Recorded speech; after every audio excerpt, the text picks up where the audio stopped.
The cabin filter is located behind the glove box. Open the glove box. Reach behind the glove box and detach the dampener cord to your right.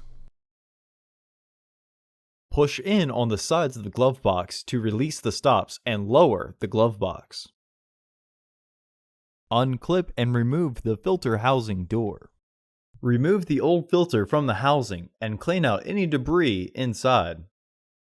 Insert your new filter into the housing. With its airflow indicating arrow pointing down, slide the housing cover into position and press to lock it into place.